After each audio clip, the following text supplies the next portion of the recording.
എന്നാലും ബാപ്പാനോട് ആർക്കെത്ര ശത്രുത? എന്തായാലും അങ്ങനെയൊക്കെ സംഭവിച്ചു. അത് ചെയ്ത് ആരായാലും ഓനെ കൊണ്ട് ആ സമയത്ത് പടച്ചോൻ ചെയ്യിപ്പിച്ചാന്ന് കരുതിയാൽ മതി. എന്റെ ബാപ്പയെങ്ങാനും എന്റെ മാമനെ കണ്ടിരുന്നെങ്കിലേ ഇന്നലെ തന്നെ എല്ലാം കൊളായനെ. എനിക്കിപ്പോ ഒരു സംശയം. എന്റെ ബാപ്പ ഇക്കാന്റെ മാമാനെ കാണാതിരിക്കാൻ വേണ്ടി ഇക്ക തന്നെ ആരെക്കൊണ്ടെങ്കിലും തള്ളിച്ചതാണോ? നീ എന്താ പറഞ്ഞത്? ഞാനൊരു തമാശ പറഞ്ഞതല്ലേ. ഓ, 2 ദിവസം കഴിഞ്ഞ് വിടാന്ന് ഡോക്ടർ പറഞ്ഞേ. 6 സ്റ്റിച്ചുണ്ട് തലയുടെ പുറകില്. ഓ കഷ്ടം. എന്നാലും എന്തൊരടിയാടാ അശോക നീ അടിച്ചത്. വിസയുടെ കാലാവധി തീരാൻ ഇനി 6 ദിവസം കൂടിയുള്ളൂ. അതിനു മുമ്പ് ആ വിസ അശോകന്റെ കയ്യിലെത്തണം. പിന്നെ എന്റെ ബാപ്പ ഡിസ്ചാർജ് ആയി വരുന്നതിന് മുമ്പ് നമ്മുടെ നിക്കാഹ് നടത്തണം. എങ്ങനെ? രജിസ്റ്റർ മാരേജ് നടക്കോ? നടത്തണം. എല്ലാം ശരിയാക്കിയിട്ട് ഞാൻ അറിയിക്കാം. നാളെ നടന്നില്ലെങ്കിൽ എന്റെ ഐശുവിന്റെ മാത്രല്ല എന്റെയും ജമാലിന്റെ നിക്കാഹ് ഈ ജമ്മത്ത് നടക്കൂല. അതാ പറഞ്ഞത്. 2 നിക്കാഹും നാളെ നടക്കണം. അതിന് ജമാലിക്കോട് പറയണ്ടേ? അവനോട് കാലത്ത് പറയാം. അവൻ ഇപ്പോഴും വിചാരിച്ചിരിക്കണത് ഞാൻ നിന്നെ കെട്ടാൻ പോണെന്നാണ്. അതങ്ങനെ ഇരിക്കട്ടെ. നാളെ രജിസ്റ്റർ ഓഫീസിൽ വെച്ച് എല്ലാം അറിയുമ്പോൾ അവനതൊരു സസ്പെൻസ് ആയിരിക്കും. കുറച്ച് കാര്യം കൂടി എനിക്ക് ചെയ്തു തീർക്കാനുണ്ട്. ഐശുവിനോട് സമയം പറയണം. അതിലും വലിയ പ്രശ്നം വിസയാ. അപ്പൊ അശോകൻ ചേട്ടന് വിസ കൊടുക്കാൻ തന്നെ തീരുമാനിച്ചോ? അതെ. ഇപ്പൊ എന്നെക്കാൾ ഈ ജോലിയുടെ ആവശ്യം മോനാ. ഓൻ അവിടെ ചെന്നാൽ എനിക്കുള്ള വിസ ശരിയാക്കി തരും. ഇന്ന് രാത്രി തന്നെ മാമ അറിയാതെ നീ ആ വിസ പൊക്കണം. അതെങ്ങനെ? എനിക്കാകെ പേടി തോന്നുന്നു. ബാപ്പയെങ്ങനെ പറഞ്ഞ റബ്ബേ. നീ പേടിക്കാതിരി. പടച്ചോ നമ്മുടെ കൂടെയുണ്ട്. ആരും അറിയില്ല. പിന്നെ നാളത്തെ രജിസ്റ്റർ മാരേജിന്റെ കാര്യം മറക്കണ്ട. ഓഹോ, അപ്പൊ ആരും അറിയാതെ രജിസ്റ്റർ മാരേജ് നടത്താനാ പരിപാടിയല്ലേ? പടച്ചോനാടാ ഇതിപ്പോ എന്റെ കൺമുമ്പിൽ കാണിച്ചത്. എന്റെ പെണ്ണിനെ നീ നിക്കാഹ് കഴിക്കണത് എനിക്കൊന്ന് കാണണം. ശരിയാക്കി തരാടാ, അന്നെ ശരിയാക്കി തരാ.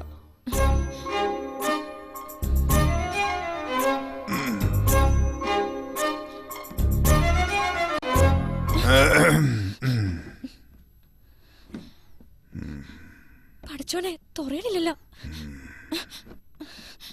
ഇതൊക്കെ ഫെവിക്കോളോ ചുട്ടിച്ചു വെച്ചേക്കണ?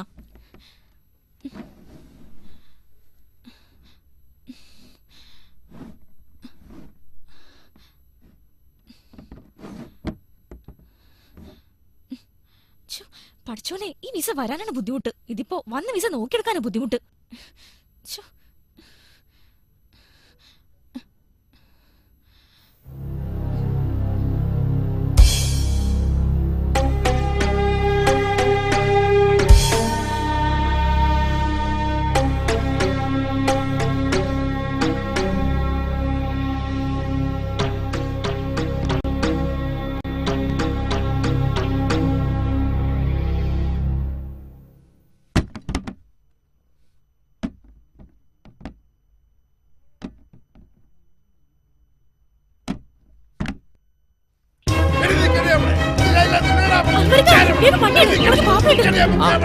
അടച്ചോ. ഞാനും നോക്കി. അവനോട് എങ്ങൂല്ല. നീ വിഷമിക്കാതിരി, വഴിയുണ്ടാക്കാം. വണ്ടി നിർത്ത. വണ്ടി നിർത്തടാ. നിർത്ത്. അവിടെ ഗുണകളാണ് വായിക്കാതെ കയറി. നിങ്ങളെന്താണ് കാലത്തെ മുറ്റത്ത് കമിഴ്ന്ന് കിടന്ന് മണ്ണ് തിന്നണത്? ഓള് പോയടി. ആര്? അന്റെ ഉമ്മ. എടി എന്റെ മോള് അൻവറിന്റെ കൂടെ കാറേ കയറി പോയെന്ന്. അതാണ് കാര്യം. അതെന്നും പോണതല്ലേ? ആ നിങ്ങക്ക് എന്താ ചെയ്താനേ? ഇതെന്നും പോണ പോലെ അല്ല. അവർ രജിസ്റ്റർ കച്ചേരി പോയി നിക്കാഹ് നടത്താൻ പോയതാ. നേരാണോ? നിങ്ങളോട് ആര് പറഞ്ഞു? ജമാല്. അതുകൊണ്ട് ഓളെ നമ്മള് മുറിക്കകത്ത് കൂട്ടിയിട്ടതാ. ആ ബാതിൽ എങ്ങനെയോ തുറന്ന അവള് പുറത്തിയാടി. എന്നിട്ട് ജമാൽ എന്തിയേ? ഓൻ രാവിലെ തന്നെ അങ്ങോട്ടാ പോയി. അല്ലാ, ഞമ്മക്ക് തല കറങ്ങണ്. അവിടെ കിടന്ന് കറങ്ങും. ആഹാ, ഇങ്ങള് പൊടിക്കൊന്ന് ഓർത്താണ് ഞമ്മക്ക് തല കറങ്ങിയത്. എന്നിട്ട് ഇങ്ങളിത് എങ്ങോട്ടാ? അപ്പൊ എല്ലാം പറഞ്ഞോളൂ, പൊയ്ക്കോളൂ. അതെ, അടിക്കൊന്നും വേണ്ട. ദേഹം നോവിക്കാതെ ഒന്ന് വരട്ടിയാ മതി. ഓൻ പേടിച്ച് ഈ നിക്കാഹിന്ന് പിന്മാറും. താൻ ഇത് തന്നെ ഇങ്ങനെ പറഞ്ഞുകൊണ്ടിരുന്നാലെങ്ങനാ? ഒന്ന് വരട്ടിയാ പേടിച്ചോടാൻ അയാളെന്താ കൊച്ചുട്ടിയാ? എന്നാ പിന്നെ തനിക്ക് പോയി വരട്ടിക്കൂടെ? താൻ ഉദ്ദേശിക്കണ പോലെ പേടിക്കണമെങ്കിലേ 1-2 എണ്ണം കൊടുക്കേണ്ടി വരും. അടിക്കാതിരിക്കാൻ ഒരു നിവൃത്തിയില്ല അല്ലേ? എന്നാ പിന്നെ ശരീരം നോവിക്കാതെ 1-2 അടി അടിച്ചോ. അത് വേണ്ട എന്താണെന്ന് വെച്ചാ ഞാൻ എന്റെ പിള്ളേരോട് പറഞ്ഞോളാം. താൻ ആ നമ്പർ ഒന്ന് പറഞ്ഞേ. 331374. ഇതേത് നമ്പരാ? ഇതെന്റെ വീട്ടിലെ ഫോൺ നമ്പർ. തന്റെ ഫോൺ നമ്പർ പറയാനല്ല പറഞ്ഞത്, ആ കാറിന്റെ നമ്പർ. ഓ, അവന്റെ കാറിന്റെ നമ്പർ അല്ലേ? KL7BD 3715. അതെ, കാർ അടിച്ചു പൊളിക്കാൻ പോകണോ? കാറ് തല്ലി പൊളിക്കാനല്ലടോ, അവനെ തിരിച്ചറിയണ്ടേ? അതിന് വഴിയുണ്ട് അവനെ തിരിച്ചറിയാൻ. അവൻ എന്നെക്കാൾ കുറച്ചുകൂടി സൗന്ദര്യമൊക്കെ ഉണ്ടെന്നേ ഉള്ളൂ. ഒരുപാടൊന്നുമില്ല, കുറച്ച്. തനിക്കൊന്ന് പോയി തരാമോ? എന്റെ ദൈവമേ. മീനെ ചാളെ ആ ഓലിയേ മീനെ ചാളെ. അയ്യോ, എന്റെ പടച്ചോനെ, ഈ പണ്ടാറക്കാലം പിന്നെയും വന്ന എന്റെ പടച്ചോനെ. ഓടാ, ഈ മുടിഞ്ഞ സൈക്കിളിൽ കിറങ്ങി പറ്റണ്ടല്ലോ. നിങ്ങൾ രണ്ടുപേരും കൂടി പോയി ജമാലിനെ കണ്ടുപിടിച്ച് കാര്യങ്ങളൊക്കെ ഒന്ന് പറഞ്ഞ് മനസ്സിലാക്ക്. ഞാൻ പോയി ഐഷിനെ കൂട്ടി രജിസ്റ്റർ ഓഫീസിൽ എത്തിക്കോളാം. നിങ്ങൾ അങ്ങോട്ട് എത്തിയാ മതി. അതിനിപ്പോ ഈ സമയത്ത് ജമാലിനെ എവിടെ പോയി നോക്കാനാ?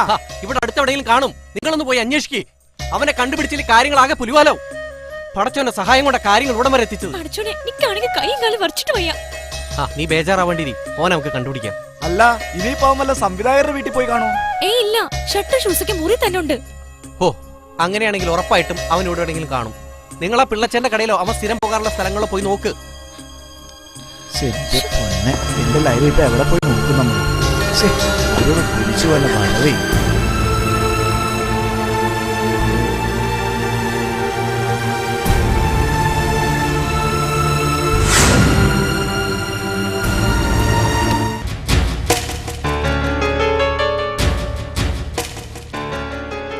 ഇതെന്താ ബാഗൊക്കെ ആയിട്ട്? നമ്മളതിന് ഒളിച്ചോടുന്നല്ല. തിരിച്ചു വരുമ്പോ വീട്ടിൽ കേട്ടില്ലെങ്കിലോ, അതുകൊണ്ട് എന്റെ സാധനങ്ങളൊക്കെ എടുത്തതാ. എന്നാ വേഗം കേറ്.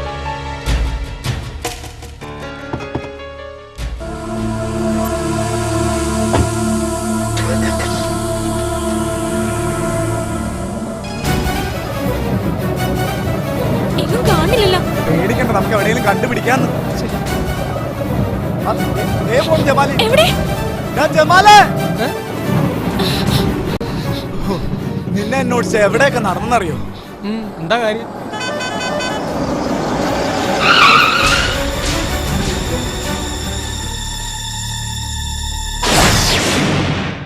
നിങ്ങൾ ഈ പറഞ്ഞൊക്കെ നേരാണോ? അതേടാ, നിനക്കെന്താ വിശ്വാസമായില്ലേ? പഠിച്ചോനാണേ, നേരാണിക്ക. എന്റെ പടച്ചോൻ. എന്താടാ പറയടാ. എന്താണിക്ക?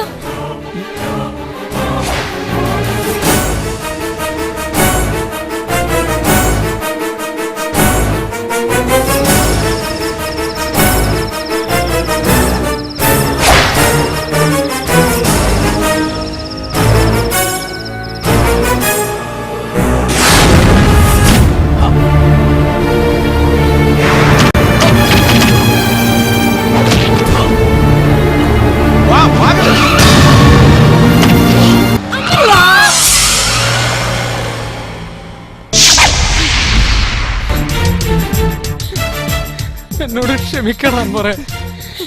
ഞാനെല്ലാം അറിഞ്ഞപ്പോഴേക്കും വൈകിപ്പോയടാ. ഒരിക്കലും ആരും ചെയ്യാൻ പാടില്ലാത്ത പാവോടാ ഞാൻ നിന്നോട് ചെയ്യും.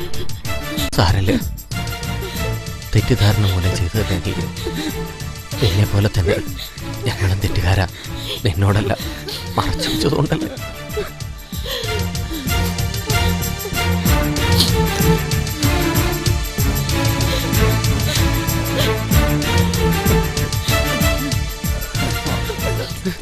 ഇവിടെ ഇങ്ങനെ കൂടി നിക്കല്ലേ, കുറച്ചങ്ങോട്ട് നീങ്ങി നിക്ക്.